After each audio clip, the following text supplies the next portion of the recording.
বিদায় হজের মর্মবাণী। শুক্রবার ৯ জিলহজ ১০ হিজরি সনে হজের সময় আরাফা ময়দানে দুপুরের পর হযরত মুহাম্মদ সাল্লাল্লাহু আলাইহি সাল্লাম লক্ষাধিক সাহাবার সমাবেশে এই ঐতিহাসিক ভাষণ দেন। হামদ ও সালার পর তিনি বলেন, হে মানুষ, তোমরা আমার কথা শোনো। এরপর এই স্থানে তোমাদের সাথে আর একত্রিত হতে পারবো কিনা জানি না। হে মানুষ, আল্লাহ বলেন, হে মানব জাতি, তোমাদেরকে আমি এক পুরুষ ও এক নারী থেকে সৃষ্টি করেছি এবং তোমাদেরকে সমাজ ও গোত্রে ভাগ করে দিয়েছি যেন তোমরা পরস্পরের পরিচয় জানতে পারো। অতএব শুনে রাখো, মানুষে মানুষে কোনো ভেদাভেদ নেই। আরবের উপর কোনো অনারবের, অনারবের উপর কোনো আরবের শ্রেষ্ঠত্ব নেই। তেমনি সাদার উপর কালোর বা কালোর উপর সাদার কোনো শ্রেষ্ঠত্ব নেই। তোমাদের মধ্যে সেই ব্যক্তি আল্লাহর কাছে সবচেয়ে বেশি সম্মান ও মর্যাদার অধিকারী যে আল্লাহকে ভালোবাসে। হে মানুষ, শুনে রাখো, অন্ধকার যুগের সকল বিষয় ও প্রথা আজ থেকে বিলুপ্ত হল। জাহেলি যুগের রক্তের দাবিও রহিত করা হল।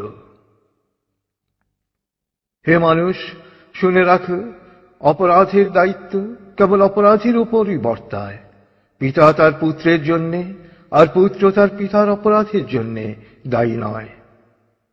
হে মানুষ, তোমাদের রক্ত, তোমাদের সম্মান, তোমাদের সম্পদ পরস্পরের জন্যে চিরস্থায়ীভাবে হারাম অর্থাৎ পবিত্র ও নিরাপদ করা হল। যেমন আজকের এই দিন, আজকের এই মাস, এই শহর সকলের জন্যে পবিত্র ও নিরাপদ।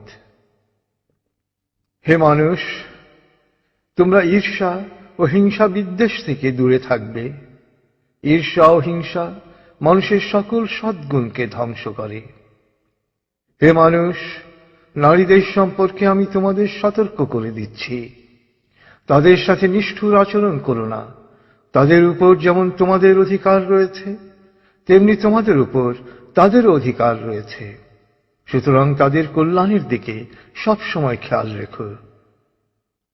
হে মানুষ, অধীনস্থদের সম্পর্কে সতর্ক হও। তোমরা নিজেরা যা খাবে তাদেরও তা খাওয়াবে, নিজেরা যা পরবে তাদেরও তা পরাবে। শ্রমিকের শরীরের ঘাম শুকানোর আগেই তার মজুরি পরিশোধ করবে। হে মানুষ, বিশ্বাসী সেই ব্যক্তি যার হাত ও মুখ থেকে অন্যের সম্মান, ধন ও প্রাণ নিরাপদ। সে নিজের জন্য যা পছন্দ করে অন্যের জন্য তাই পছন্দ করে। হে মানুষ, বিশ্বাসীরা পরস্পরের ভাই। সাবধান, তোমরা একজন আরেকজনকে হত্যা করার মতো কুফরি কাজে লিপ্ত হও না। হে মানুষ, শুনে রাখো, আজ হতে বংশগত শ্রেষ্ঠত্ব বা কৌলিন্য প্রথা বিলুপ্ত করা হল। কুলীন বা শ্রেষ্ঠ সেই যে বিশ্বাসী ও মানুষের উপকার করে। হে মানুষ, ঋণ অবশ্যই ফেরত দিতে হবে। বিশ্বস্ততার সাথে প্রত্যেকের আমানত রক্ষা করতে হবে। কারো সম্পত্তি সে যদি স্বেচ্ছায় না দেয় তবে তা অপর কারো জন্য হালাল নয়। তোমরা কেউ দুর্বলের উপর অবিচার করো না। হে মানুষ, জ্ঞানীর কলমের কালি শহীদের রক্তের চেয়েও মূল্যবান। জ্ঞান অর্জন প্রত্যেক নরনারীর জন্য ফরজ, কারণ জ্ঞান মানুষকে সঠিক পথ দেখায়। জ্ঞান অর্জনের জন্য প্রয়োজনে তোমরা চীনে যাও। হে মানুষ, তোমরা তোমাদের প্রভুর ইবাদত করবে, নামাজ কায়েম করবে, যাকাত আদায় করবে, রোজা রাখবে, হজ করবে আর সংঘবদ্ধভাবে নেতাকে অনুসরণ করবে, তাহলেই তোমরা জান্নাতে দাখিল হতে পারবে।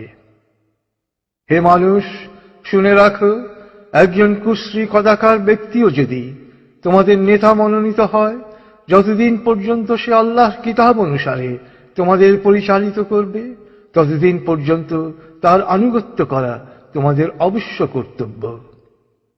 হে মানুষ, শুনে রাখো, আমার পর আর কোনো নবী নেই। হে মানুষ, আমি তোমাদের কাছে দুটো আলোকবর্তিকা রেখে যাচ্ছি। যতদিন তোমরা এই দুটো অনুসরণ করবে, ততদিন তোমরা সত্য পথে থাকবে। এর একটি হলো আল্লাহর কিতাব, দ্বিতীয়টি হলো আমার জীবন দৃষ্টান্ত। হে মানুষ, তোমরা কখনই ধর্ম নিয়ে বাড়াবাড়ি করো না, কেননা অতীতে বহু জাতি ধর্ম নিয়ে বাড়াবাড়ি করার কারণে ধ্বংস হয়ে গেছে। হে মানুষ, প্রত্যেককেই শেষ বিচারের দিনে সকল কাজের হিসেব দিতে হবে, অতএব সাবধান হও।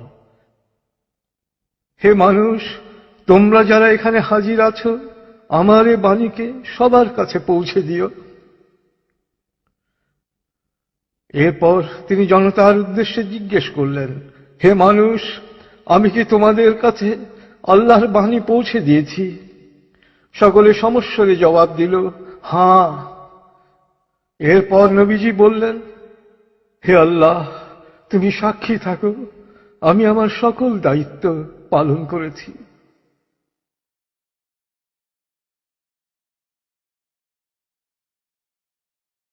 রাসূলুল্লাহ সাল্লাল্লাহু আলাইহি সাল্লামের উম্মত হিসেবে আমাদেরও দায়িত্ব তার এই শেষ বাণী সবার কাছে পৌঁছে দেয়া।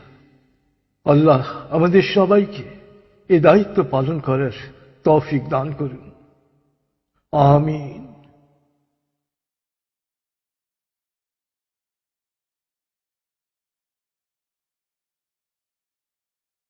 প্রিয় শরীদ, কোরআন এবং রাসূলুল্লাহ সাল্লাল্লাহু আলাইহি সাল্লামের বাণীবদ্ধ এই সিডির কোনো কপিরাইট নেই।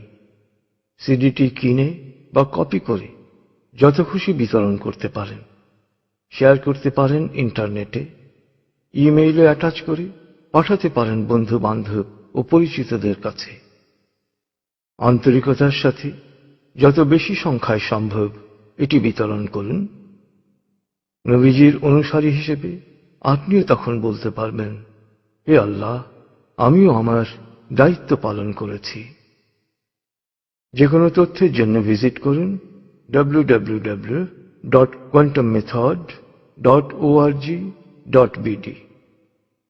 ফোন 880293414441।